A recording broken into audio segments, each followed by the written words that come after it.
to our regularly scheduled collapse of the Republican Party. Ladies and gentlemen, this would be Newsmax.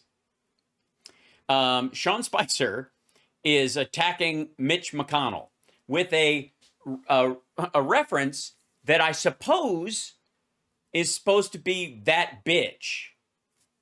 That's, in theory, where I think they're going. It's adorable. So just when you, by the way, when you think it's just how they treat Democrats or minorities or people they consider less than them, no.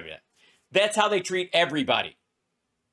And again, before we even start this, I would like to reiterate one of the many ethical baselines of this show, which is we never wish physical ill on anyone. Political violence is not necessary, nor is it valuable. And if you really want to, especially when it comes from people who don't vote on the regular and have to be motivated, I think it'd be inspired to vote, but you don't have to be inspired to wish death on somebody. It doesn't fly around here. It never will. And if you like that kind of thing, there are plenty of channels out there for you. The doom sprayers are all over the place. Oh, you got banned from Hassan's show for talking shit on progressives that are talking shit on Dems all week? Calling this week, I confronted him on 3 points. Yeah, he tends to do that. It's very weird. He called you a bitch and banned you? Well, Hassan is an inherently weak human being. And I don't know that he has any kind of genuine ethics or principle in and of himself. I mean, I know he sells certain ones, but I don't know that they're based on anything or there's any reality to them. Again, multi-million-dollar house, but believes in communism, doesn't believe in private property. It's a goof. It's fucking ridiculous. It's just silly. Like, don't even... again, if you're talking in those kind of absolutes, you're going to get called out in an absolute way. So, anyways, let's take a look at this. No, not Hassan Minhaj. Hassan Abi. It's Cenk Uyghur's nephew, Hassan Piker. Yeah. No on political violence, and he calls for political violence a bunch and then goes in a video game as if he's, so people, like it's code, like people don't think he's kidding. It's fucked up. No, 100 times no. Fucking, it's how children talk. Yeah. Many Twitch streamers don't talk sense. Well, it's understood. I'm one of the few, the proud, the Twitch streamers. I'm a professional streamer. I don't know if I told you that. Venmo, like and subscribe, thumbs up, support the show. Ha ha ha. Anyways, okay, here we go. Now, if I may, that Mitch McConnell is just looking, this is titled, Mitch McConnell is just looking out for himself. Now, I am very sorry I don't have popcorn. I feel bad that I do not have popcorn. We enjoy some Republican lag wrestling, but there you go.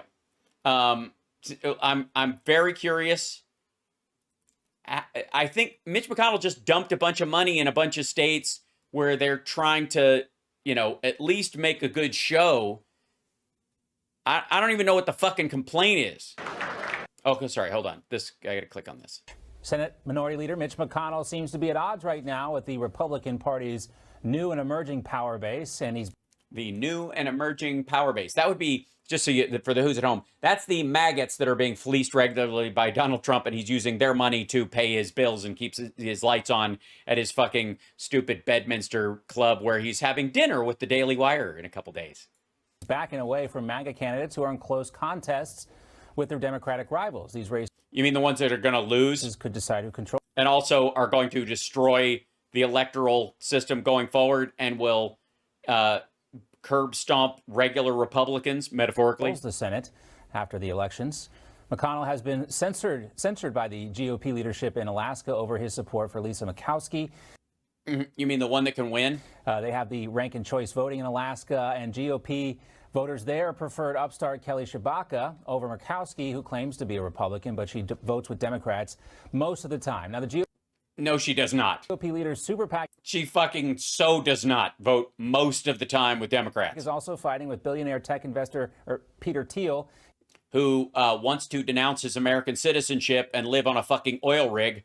Bye-bye, dummy. And his super PAC over Blake Masters in the Arizona Senate race. Masters is neck and neck with Democrat incumbent Mark Kelly. McConnell has also pulled more than $5 million in ad money from New Hampshire in the Senate race there. Still, General Because it's a loser. John Bolduc is battling closely with Senator Maggie Hassan, who's considered one of the most vulnerable Democrats on the ballot this November. Joining us now for more on this is host of Spicer and Company, Sean Spicer. I love when shows interview their own co-network hosts. I think it's great. I think it's brilliant. I think nothing says success and the ability to get an inside take on things and really get on the ground reporting, like asking somebody down the hall to come onto your show for a little bit and promote their show on your network a little bit later. I fucking hate it when CNN and MSNBC do it. I think it's fucking dumb. It drives me crazy. It's lazy. Great to have you with us, Sean. Hey, Sean. Hey, guys. Good to see you both. Well, I mean, obviously, Yeah, I haven't seen you since the coffee machine. this is kind of Mitch McConnell. He wants the Senate that he wants, right? And he obviously like He wants control of the actual Senate. This is, again, the fucking thing. Like, these assholes, like, Trump really knows what's up. If you want to listen, if you got total instincts, talk to Trump. Trump knows who's going to get elected. He picked Walker. He picked Oz. Shit. Anyways, forget that. He really knows what he's doing. He's got great natural political instincts. That's why he's a one-termer. likes Lisa Murkowski more than Kelly Tshibaka. But how many issues is it going to cause for Mitch McConnell? Apparently, this is either an old photo from a period of COVID or they're allergic to turtles. It could be either way. If Republicans do win back control of the House and guys like Blake Masters do win. Well, so let's take Alaska. Number one, it shouldn't be that surprising that he's backing incumbents. And number two, I mean, why, Sean? You're there for the why, dum-dum. Why is it that he's backing incumbents? Because they have the best chance of keeping their seat, and that if they can't afford to lose any seats, and having a dick-wagging contest in a seat in a district you already have, or a seat on a Senate seat you already have, is a waste of fucking time. either way, you're going to get Murkowski or Tshibaka. So Republicans are going to hold. Hold on. Somebody said, what was this again? I said in Hassan's chat, AOC should have worn the Eat the Rich dress to the red carpet and then left and ate at McDonald's if she meant it and gave her tickets to a poor person, and Hassan went batshit. They hate the fucking squad now, too. I don't know that again, no standard. I'm sorry, Sean, did we put you to sleep with a conversation in the chat? That seat. But look, if you're McConnell, if Republicans take the majority, which I think they will, McConnell knows that Murkowski will be a vote to keep him as majority leader. So this is a very selfish move by him. He knows that Tshibaka wouldn't support him as majority leader. So he. Well, of course not.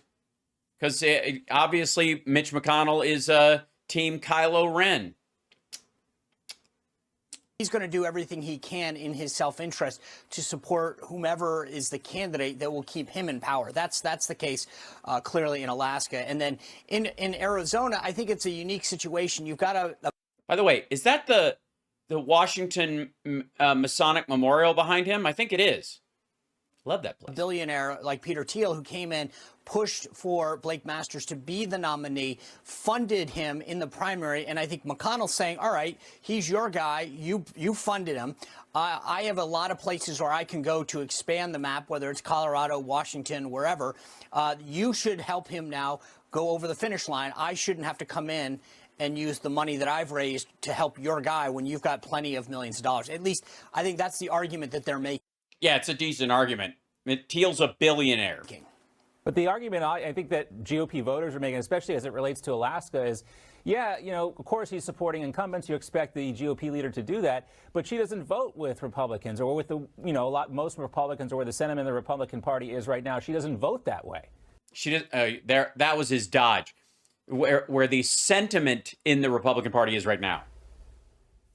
Right. I mean, and not only that, but she has come out and said that she will be casting her vote in the House race in Alaska for the Democrat incumbent, Mary Pelolta. That's odd. I mean, the idea, and so I think McConnell would have been smart just to sit this one out, to be honest with you. But the reality is, John, like I said, I mean, why would he sit this out? He's the fucking Senate minority leader. He wants to stay leader of the party, and particularly be majority leader again. And he knows that. What a nutty concept, because without it, his Kentucky gets fuck all.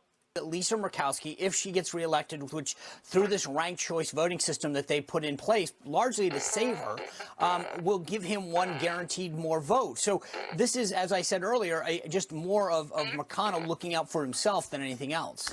And, you know, obviously, we'll see what happens in New Hampshire. We have these New England ties, Sean. So I want to ask you particularly about the Bolduc-Hassan race because, you know, the Senate Leadership Fund pulled that $5.6 million. But then you had the NRSC jumping back in saying we have 7 figures. This is a tight race. And, you know, between Bolduc and Hassan, money matters in these final days.